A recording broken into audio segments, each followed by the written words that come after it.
So the big question is this: how do small business owners like us grow our leadership, develop our teams, and scale our business in a way that allows us to get our products and services out to the world, yet still remain profitable? That is the question, and this podcast will give you the answers.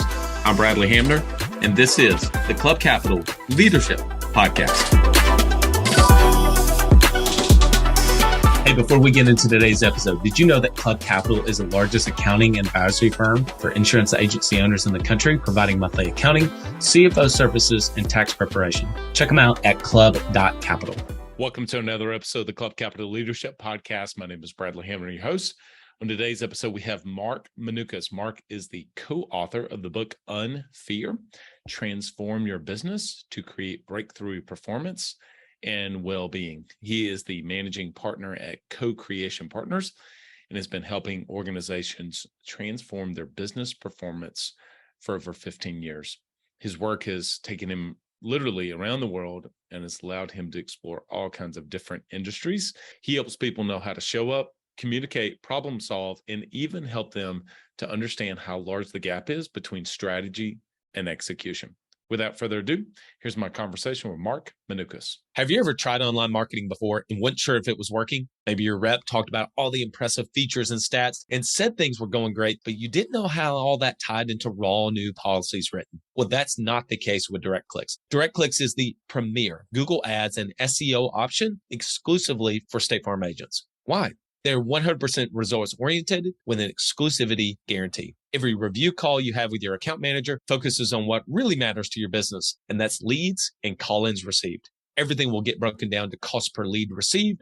By investing with DirectClicks, you're going to free up time and energy to focus on what's most important in your agency and doing what it is you do best. This will be the best investment you make for your team by spending confidently and scaling your agency today with exclusive online marketing partner, DirectClicks. Visit us at directclicksinc.com. Ambition is the first step towards success. It's time to level up your agency. And Coach P Consulting will help you do just that by using the same strategies he used to sell over 700 life insurance policies in 2021 alone. Now, this is not your regular one and done type coaching. You'll get personalized coaching 2 days a week, every week of the month, and you'll get a live look behind the scenes of his team training and an office that's performing at the highest level. There's a reason Coach P Consulting is the fastest growing coaching company for insurance agency owners in the country. Coach P will train your team alongside his own and show you the exact steps they're taking to achieve Chairman Circle, exotic travel, and multi-line presence club, and be one of the few agents to be selected to have a third office. So whether your goal is to be at the top of your local market or amongst the best in the country, this training will give you the strategies and the tactics to get there. For just $250 a month, you'll get high-level coaching each week from someone who is already getting it done at that level, and his strategies work, and it's time to put them to work for you.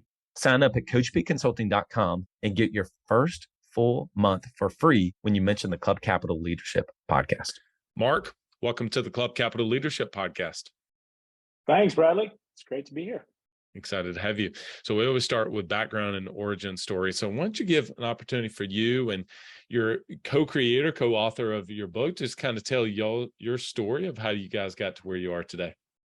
Yeah, well, the simple. So when I reflect on my background, I'm not the typical person who, does this kind of culture work in organizations. So I can kind of give you a quick background on myself and how Gaurav, my business partner and co-author, cross paths, and how we got to working together.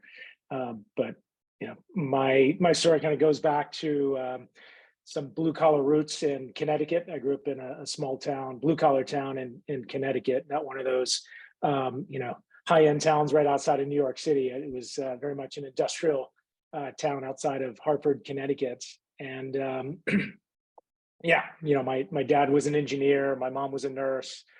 I learned from an early age, as a man in the world, you don't show emotions. Anger's okay, but all the other emotions aren't. You just keep your head down as a man and just get it done. Don't complain. And I studied engineering like my dad in college. From college, I went into the Navy. As a diver and a civil engineer. And one of the big messages that I picked up in the Navy was don't show weakness. In order to be trusted, you have to be tough and you can't show weakness. And from the Navy, I shifted gears completely into management consulting, but I went into McKinsey and Company, which is, big firm, and their whole thing is they can take any complex problem in the world and break it up into small little bits and analyze them in a very rational sort of way and put it all back together again in this beautiful solution and answer that creates impact for clients. And so it's kind of weird that I now do this sort of what some people might consider touchy-feely work in organizations around culture and all that. But I learned over time, and I had a couple of key moments in my career that, in order to be trusted, you actually have to be vulnerable. In order to create any real change in the outside world, you first have to be willing to look at yourself. And when I reflect on my life, what allowed me to be successful in some ways, but also became very limiting, was I was a hyper competitive person. I felt like I had to win at everything. And I can, go back to my childhood, but also most of my professional career. And that was just a repeating story. And at some point I kind of woke up and realized, wow, that's just a very limiting way to look at the world. And, that was a point at which I met Gaurav. We crossed paths. He had started Co-Creation Partners, which is the company I'm with now. I was still at McKinsey and Company, where he came from, and he was running this mindset workshop. And it really, some of the light bulbs started to click for me, and I started to see how much my mindsets were conditioning how I showed up as a leader, and also just the kind of change I was able to bring to the world. And so over time, I've gotten much deeper into the culture side of transformation, and now bring together operational excellence with culture transformation. And that's the basis of the book that we wrote as well. I feel like while the companies that we were with were different, I think your story is my story too. Completely agree. I mean, with hyper competitive growing up, was almost unchecked in my hyper competitiveness, took that into my career and into my businesses. Same thing, not going to be vulnerable with people, not going to open up. And it's interesting now that I have this podcast and I share more of the vulnerabilities of struggles and weaknesses now doing this than I ever did was willing to do one-on-one with somebody. So it's kind of ironic to me. So I can absolutely genuinely relate to exactly what you share there. I think Craig Groeschel says it really well in his podcast. He says people would always follow a leader who was real rather than one who was always right. And I tried to think that if I was always right, or I presented myself a certain way, that people would trust or respect me just because of maybe the way I was coming across, as opposed to actually just being very real and saying, you know what, I don't have all the answers and I need some help. So I think it's gonna be a great conversation. Yeah. Yeah, that's beautiful. I wish I had that perspective, younger or earlier in my career, but it's something so do I. I've come to discover. So do I. I wrote this down as a place for us to kind of start. And this idea, it's actually the subtitle of your book. And I think it ends up becoming this part where we don't even necessarily know that it's a dilemma, but this idea that we want to have breakthrough performance in our businesses, in our companies. But we also understand that we want to have this idea of employee well-being. And sometimes those do not necessarily fit. It is either we are really going to grow and develop and even scale the company, and if it burns people out, it burns people out. But you guys say that there's actually a kind of maybe a third option there to be able to achieve both. Can you speak to that? Yeah, absolutely. Yeah, and there's in different some organizations are on the other side. They say, look, performance isn't as important as taking care of our people. Sure. And then they think they need to sacrifice performance. But yeah, the essence of the work that we do is we help people see that that's really a false choice. You can pursue business performance and employee well-being, but it requires you to get down to the level of individual mindsets, and even deeper than that in some ways, which is people's individual and collective relationship to their fears. And it's not about overcoming fear or not experiencing fear. It's really just about engaging with your fears and stresses, and with much more curiosity. And that becomes a pathway to kind of resolve that seeming paradox between performance and well-being. When you say fear in the workplace, can you speak to that a little bit? Because I think even for myself, that was not a word that I would necessarily have realized that maybe people that have worked for me would have been experiencing, maybe intimidation, possibly, but not necessarily fear. How is fear, how does it show up in the workplace? Yeah, I mean, it tends to show up in certain patterns of behavior. So most people wouldn't immediately say, "Oh yeah, I'm fearful, therefore I'm acting in a certain way." They just sort of act in a certain way, and it Hmm. feels in some way, and while it may be very uncomfortable or stressful, it's also their go-to pattern in times of stress. So it's kind of, it's in their comfort zone, so to speak. But these, we can kind of get into some of the particulars, but the two general flavors are you either act aggressively in the face of your fears, and get hyper competitive, or you become perfectionistic, or you find fault with other people, or you become sort of passive where you seek approval, or you just avoid situations and conflict. And both of those are probably based in good intentions, but they can become dysfunctional, and they're fundamentally based on fear. It's in fear. What is fear? It's really just some perception of a threat in the world. And so part of the work we do is just to help people become a little bit more aware of how they are perceiving threats. They may be orienting themselves in this sort of survival way or survival stance to the world, and how it's leading to certain patterns of behavior that may not actually be serving them and their organizations. Do you think leaders, and for our listening audience, business owners, tend to be more skewed over to the aggressive side? I think entrepreneurs in general do tend to be a little bit more on that side, because it's, the general story. So we talk about, there's a difference between physical fear and emotional fear. So physical fear is true. There's a threat to your physical body, Yeah. right? Emotional fear is there's a threat to your ego, essentially. And what is the ego? The ego is really just a story you're telling about yourself. And so there's a story that's built up in terms of how we perceive a particular threat. And so people with more of an aggressive pattern, tend their general story, there's something threatening, but if I can stand out and be special, if I can stand out and yeah, just prove to the world how special I am, I'll be okay.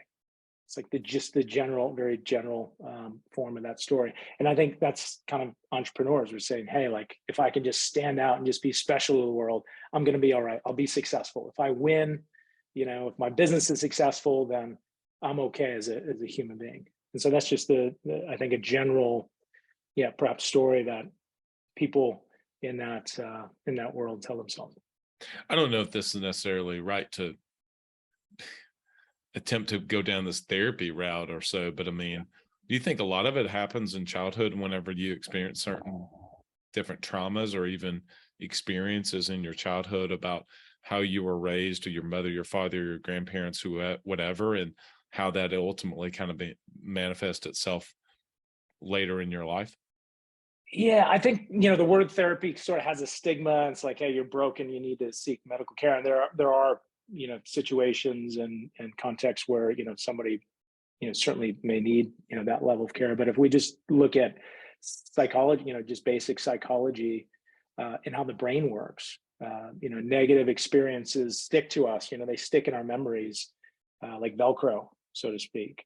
And really positive experiences don't stick to us. We'll experience a real great high in the moment, but it sort of slides away. And so, yeah, if you think of, most patterns that we have, develop in life, there's some element of, we've had some painful or hurtful experiences in the past, and we're seeking to not have to experience that pain or that hurt again. Yeah. And so we develop certain patterns, and absolutely, that will go back to childhood experiences, whether they're particularly traumatic or not, right? They do tend to stick with you and throughout life as well. So I don't think it's I'm sure therapy does go. I've never been to a therapist, but I am very deep into the psychological research about how we tend to form patterns and habits in life, and what you can do to change those. You mentioned something earlier that I actually have used this verbiage quite a bit, is that you said soft skills. I was a hard skills person, and I still tend to lean that way for sure. It is a conscious choice to develop my ongoing soft skills, because I would much rather talk strategy, scoreboards, numbers, tactics, measuring, or all that stuff. I'm more comfortable that way. You worked for McKinsey for a long time, which is renowned in what it's doing as strategist and many other things, obviously. For someone who's listening to this that can maybe relate to that and sees that maybe their culture is not really where they want it to be. I know my own story, and you've shared a little bit of yours, but where do people begin the process of beginning to develop more of those soft skills to develop their culture in their business? Are you an agency owner looking to grow your revenue, increase your bottom line, and better manage your taxes? Club Capital is here to help. Club Capital is the largest accounting and advisory firm for insurance agents in the country, providing monthly accounting, tax strategy, and CFO services. Way more than bookkeeping and your everyday run-of-the-mill tax prep, Club Capital is focused on providing financial and tax advisory services that help you plan and forecast your agency's performance. Their financial dashboards and agency forecasting tools help you better understand your agency's historical performance, create and measure future targets, and see how your agency compares to your peers around the country. Imagine what it would be like to understand the impact to your bottom line when deciding to hire a new employee, or forecast the impact rate changes or commission rates will have on your business. With over $200 million in tracked annual revenue and $140 million in tracked annual expenses, Club Capital has the data and the team to help you make better informed decisions for your agency. They will help you turn that back office stress into the backbone of your agency's success by giving you the tools to take your agency and your leadership to the next level. Visit club.capital today to book a solution overview with one of our business consultants. Club Capital, way more than a CPA firm. Great question. Yeah, because the hard skills are quite important. We can't lose sight of those. And No, yeah. oftentimes, we also, most of our educational system is built up into developing those hard skills, and most people get promoted. And even, and if you're a small business owner and starting a small business, the early phases of your success are built up in, how well you've mastered some of those hard skills and strategy. Yeah, the big challenge of learning as well is we start off as being unconsciously unskilled. So we don't know what we don't know. So How do you come to know what you don't know if you don't know that you don't know it? It becomes a real challenge. But I think part of it is just, getting really curious about how you may not be as effective as you would like to be. Is really where it needs to start, is just real curiosity. I mean, you don't have to give up your hard skills, but where, in that softer skill area, might you be missing something that's not allowing you to be effective? And I see that actually a lot with small business owners and entrepreneurs, is they just get laser focused on, the technical stuff that they need to do, or the big, the problems that they need to solve. But then they're not seeing the whole wake of like human carnage that's, left in their wake, because they're just so laser focused on this other thing. And they would actually be much more effective if they really saw, how to hold those technical skills and hard skills, but also, become more effective with other people and learn how to, inspire and influence people rather than just dictate, for instance. But it's different for everyone. Yeah, I think this is making me think of emotional intelligence. Because there's times when I'm talking to someone, again, this was my own story myself, so I want to be transparent to say that I went through this where I thought, man, I'm doing all the right things. I'm checking all the right boxes.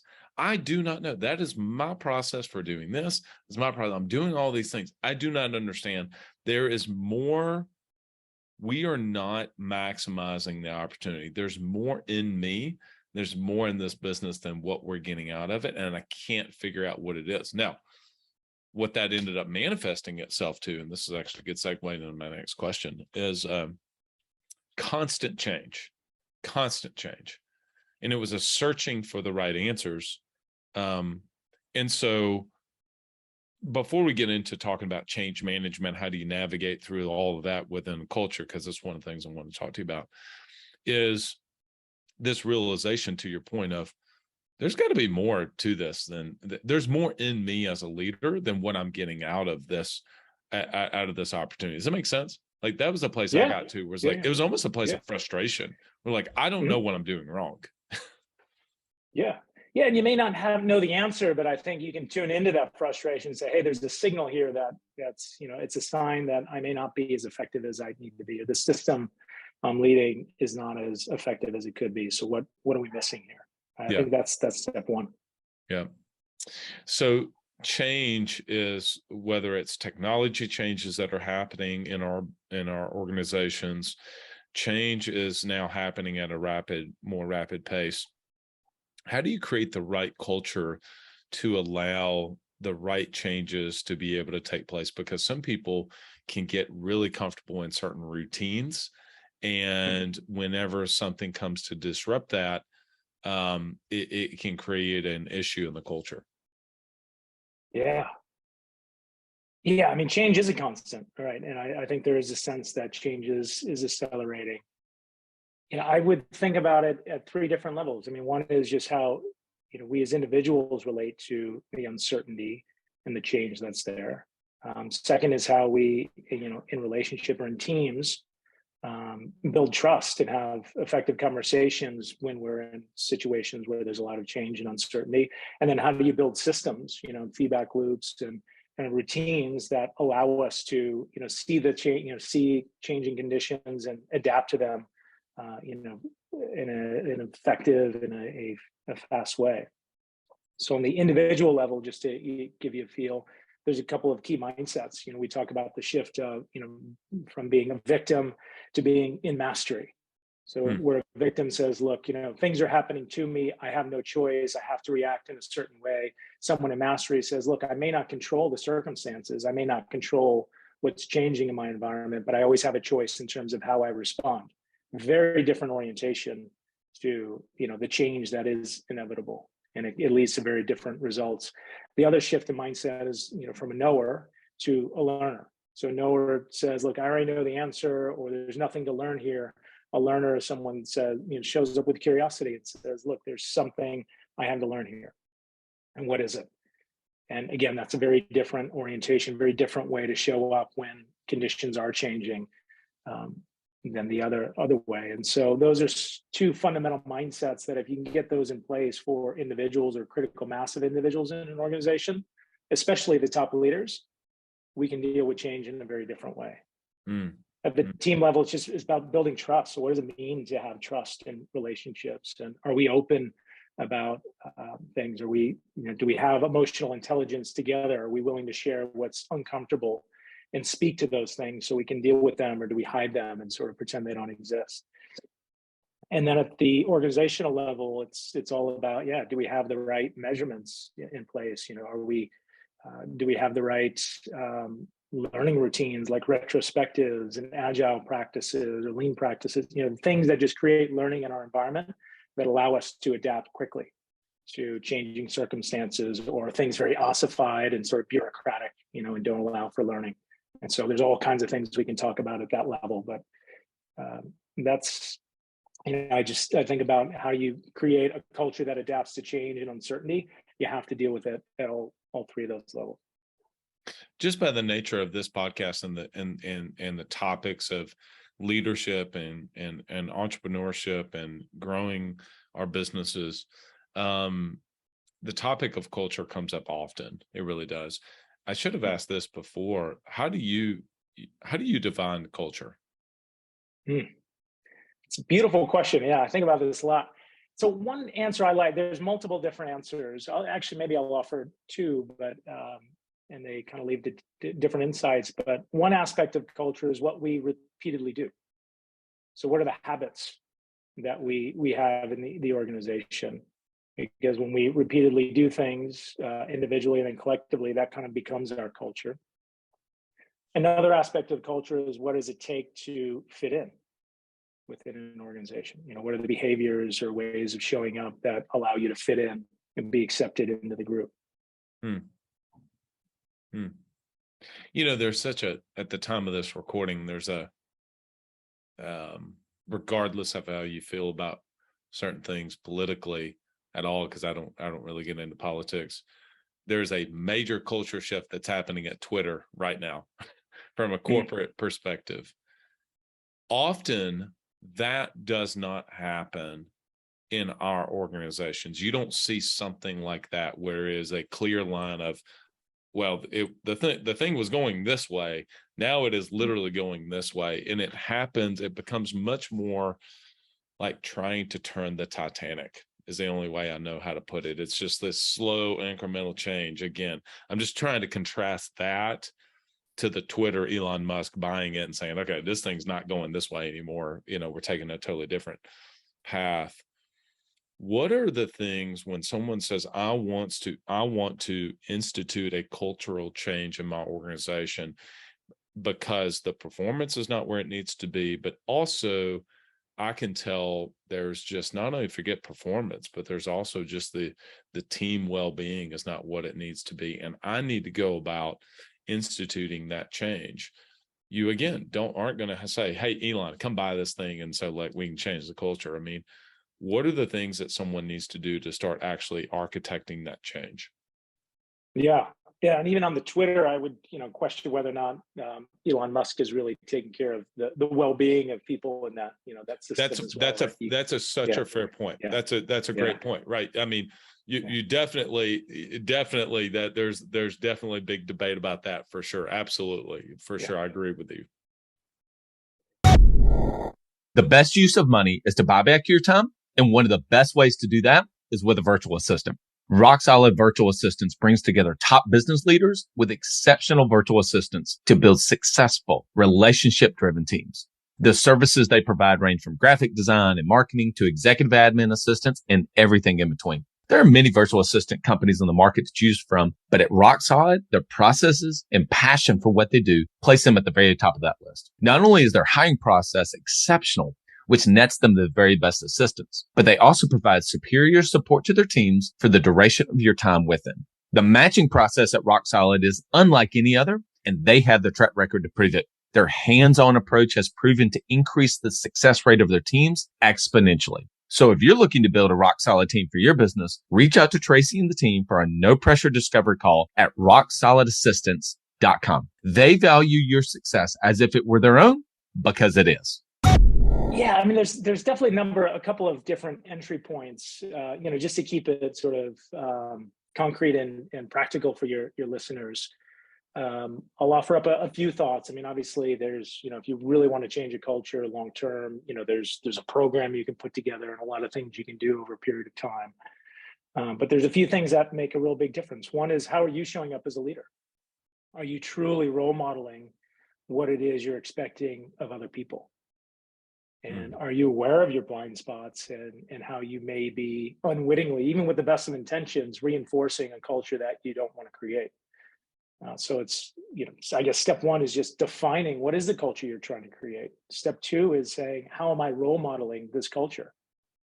Mm-hmm. If culture is, repeated patterns of action or habits, am I embodying those patterns and habits, or am I doing something else? A third is telling the right story to the organization. Most culture is transmitted via stories. And so what's the organizational story? What's the lore, the myths in the organization that you're trying to create? What's the story about the history and where we've been, where we are today, and where we want to go? And does that resonate with people? Is that inspiring to people? I think that's a really important piece. It's beyond just communication. It's obviously communication is an important part of that, but it's really is the communication fitting into a story that makes sense, that is inspiring for people. And then the next element is, how are you reinforcing for people the patterns and habits that you really want to see? Mm-hmm. Are we celebrating and rewarding the people who are acting in a certain way, or are we actually rewarding the other people and sending some mixed signals? So it's just getting really clean on how do we reward people and how do we celebrate the culture that we're really trying to create. Along with that, there's this idea of employee engagement. We've heard of it. I've heard it many times before. Again, I think coming to a definition of terms, when you say, or you all say, employee engagement in an organization, really, what do you mean by that, and how do you create, in a sense, to be able to create the power of actually getting employee engagement in a healthy organization? Yeah. I mean, I love that concept of engagement. For me, very practically, it's do you have employees who see what's needed and do it? Mm-hmm. That to me is engagement. If you have employees who see what's needed and do it without having to be asked or cajoled or reprimanded or whatever it is, that's an engaged workforce, because they care, they understand the direction, they care, they feel like they have the degrees of freedom to act, Yeah. and they have a degree of safety to take some risks and act. To make things happen. That to me is an engaged workforce. And you can, I mean, there's different survey tools and all that that sort of measure that. But to me, that's the real essence of what it means to be engaged. I was thinking about the survey that Gallup did that said at one time, it may have changed, especially post-COVID, but that people left organizations more because they did not know what was expected of them. And to me, that shows a lack of engagement from them individually, and what their role was, of how they contributed to the actual business at all. They had no idea. They were like, I don't know, I'm just a cog in the wheel. And that's the lack of an engaged workforce.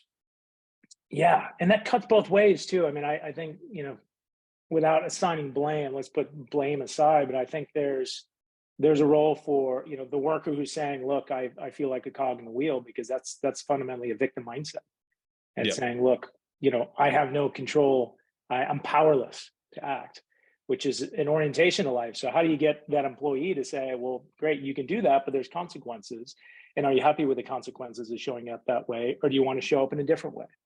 Mastery, and feel like you have a choice. There's also a role for leaders to just be clear, to create the environment where people feel like they can step into mastery a little bit more easily. And so part of that gets back to, are you telling a clear story? Is it clear what direction we're moving in? Are we celebrating the times when people do step out of that comfort zone and take action, even when it was a little bit risky? Yeah. So it's, there's a role for leaders, but there's also a role, let's not let the employees off the hook as well, because how they show up is also reflective of how they feel about how well engaged they are too. There's a friend of mine, Dustin. He'll listen to this podcast. So Dustin, I'm gonna give this shout out to you for this one. We were talking about one-to-ones and the value of having one-to-ones every single week with your direct reports.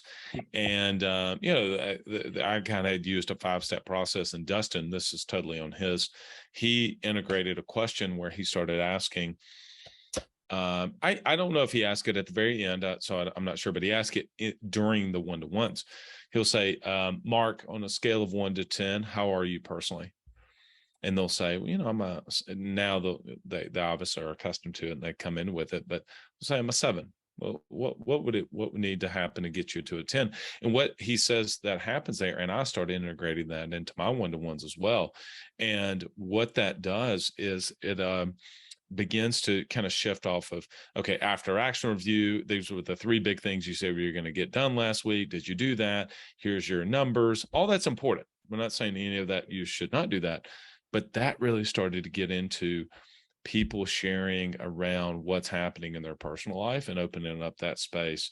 And so I just wanted to share that question and get your thoughts on that as an example for getting to actually create engagement, because you're approaching them as a human being, not just as, what have you done for this business or this organization last week or this week? I love that. Yeah. By the way, it's a nice example of a habit that, if it's done, regularly, consistency with the right mindset and intention as well, it really can impact the culture, becomes the culture. But there's a couple of aspects of that, asking the question and, what would it take to get from a 7 to a 10? I mean, one, there's a degree of openness that you're creating with that employee. I think the even better if in that with that routine is the leader also being open as well? Or are they only asking, the person they're working with to be open? So I think it Good gets point. back to role model. Are you role modeling the openness that you're expecting of other people to really truly make it safe for them to open up? The other aspect, the part that I really love is what would it take? I mean, you're actually saying, look, you have the power to take some action to improve your situation. What are you Sure. willing to do? What are Yeah. you willing to do? So it's reinforcing that, that idea of mastery. That's a good point about you actually sharing, like, well, you know what, today I'm kind of a 5. I didn't sleep good last night, or, had a, yeah, I think that's great to be willing to share with other people, with those that you're having the one-to-ones where you are as well, not just them always sharing it, with you. So it is obviously the name of the podcast is the Club Capital Leadership Podcast. I'm curious, like, what does effective leadership really look like in today's business world? Mm. That's a broad question. I know that's a super it's a loaded broad question. You question. could take that a long way. That's almost like, how do you define culture? Well, how do you define leadership? I've heard say, well, leadership is influence. Maybe so, but it feels a lot more than that. Yeah. I mean, I guess to put it into language that, we kind of have in Unfear, I think there is this Unfear core to really effective leadership, and that gets down to some individual mindsets. Am I showing up as a victim, or am I showing up in mastery? And am I role modeling that mastery? Am I showing up as a knower, as an expert? I have all the answers, and I just need to give you my answers. Or am I showing up, as a learner with true curiosity? And so it's it's being, in mastery. It's being, a humble leader, I think is really important. And then the behaviors can take many different forms depending on the nature of your organization. I think there's 4 different, kind of flavors or types of behaviors that we talk about in our book. One is all about achievement or pursuing excellence. You're really ambitious, setting big goals and targets and inspiring people. That's one sort of, set of actions or habits you can embrace. Another is about continuous learning. Are we creating, a lot of spaces for us to step back and learn and reflect and adjust, problem solve, and do all that becomes another important piece. One is, are we really good about developing ourselves and other people? Am I stepping up? Am I leading as a coach, or am I leading as someone who's just setting direction? And so your friend, I think it was Dustin, who has that, that's all about, am I showing up as a coach? I'm having these weekly one-on-ones. That's a great, pattern to reinforce. And then the other is, am I developing trust and cooperation across the group and building teams? And so there's, a variety of habits and routines that can kind of fit into that bucket. But there's this, core mindsets, but they can manifest in different ways depending on the nature of your organization and where you feel like you need to put your time and energy. Yeah. If you have someone, because I just had this, it's not an employee, it's not somebody that works for me. But I did have a situation the other day, and I won't give too many details because I got to protect the innocent here. But it was somebody that really in a I don't want to say a critical moment, but it was in a touching moment. Okay. It was in a touching moment. Showed a complete lack of emotional intelligence. I mean, they just brought something up, presented it to the group in a moment where you think, you just stole the thunder of that moment. I cannot believe that of all times to say what you said, you chose that time. There was multiple chances to share that.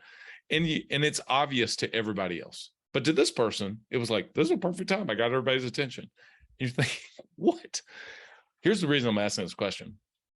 If you see someone who is, again, they're trying to do the right things, okay, but they do lack some emotional intelligence, how do you approach that in a way that's not completely demeaning? Because, what's going on inside of me at the moment is like, are you freaking kidding me? Like, I cannot believe you said that. That's what I want to say. Yeah.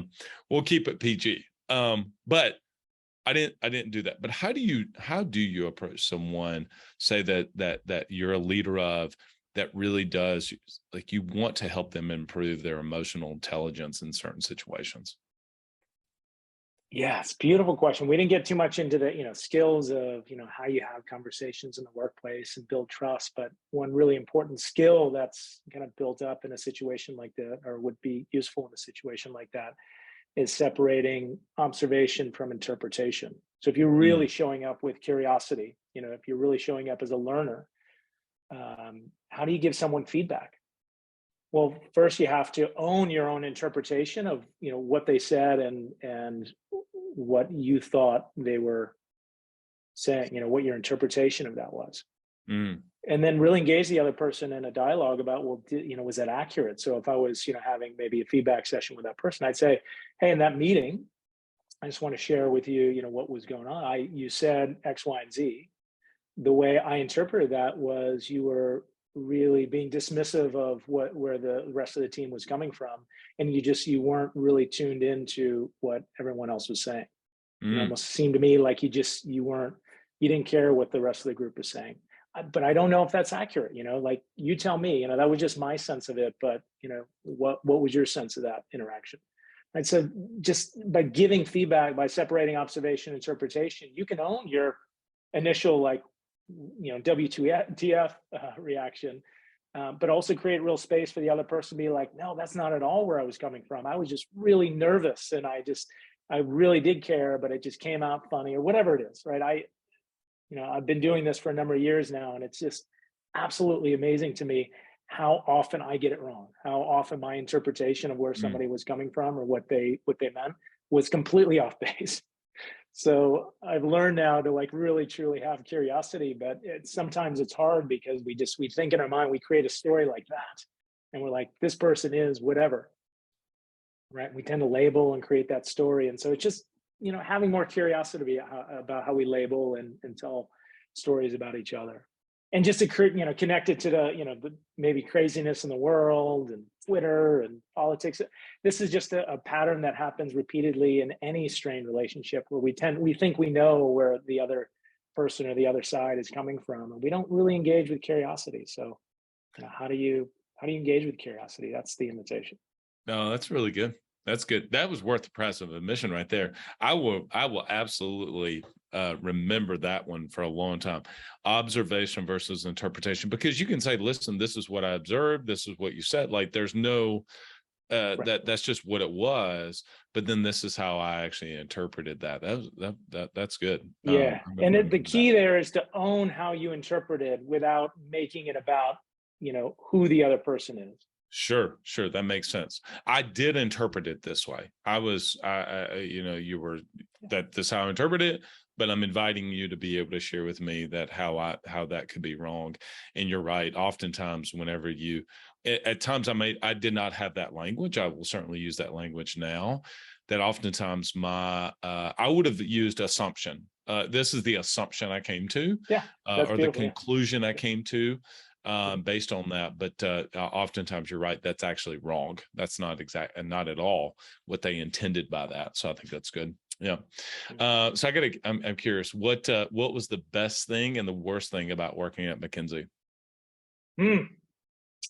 How much time do we have? No, it was a wonderful learning experience, actually. So the best thing, just the real, yeah, just how many organizations in such a short period of time. You can work with so many different organizations on so many different topics, and really, learn so many different things. It was just a great learning ground, to shift from the military into the business world and just have such a compressed, intense learning experience. I think that was the most fun.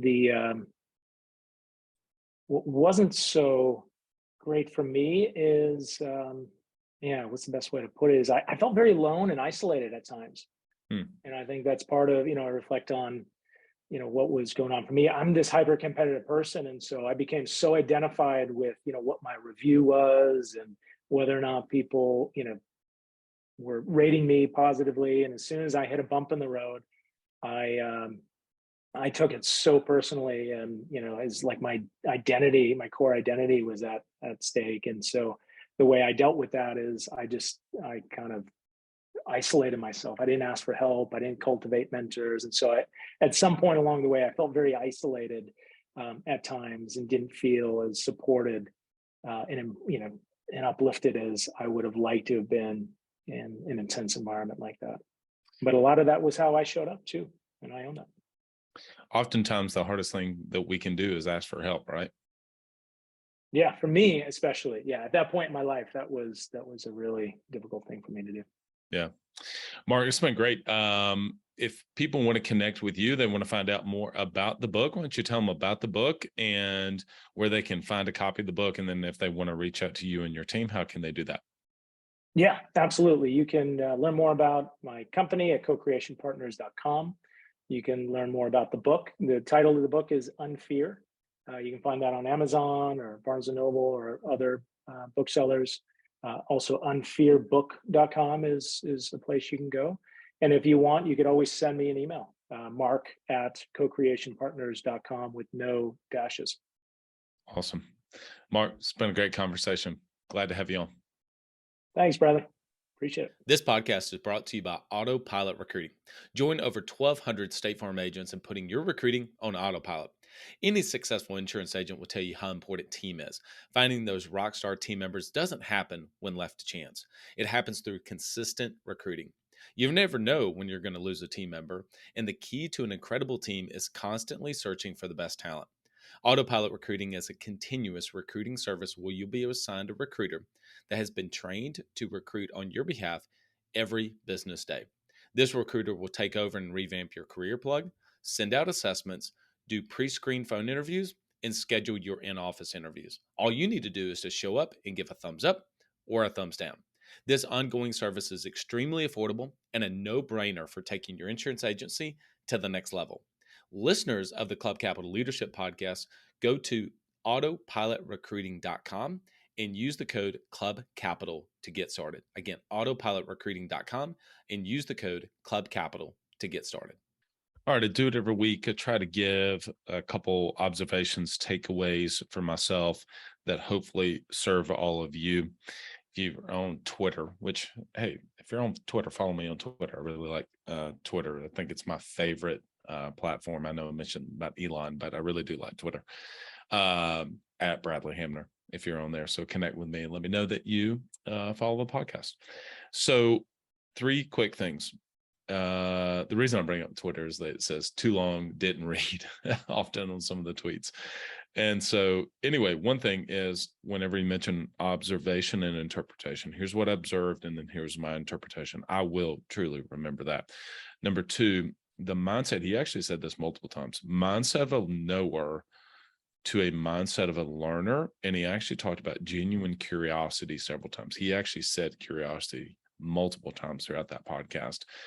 And then number 3, when he said, and I asked, how would he define culture? And he said, what we repeatedly do.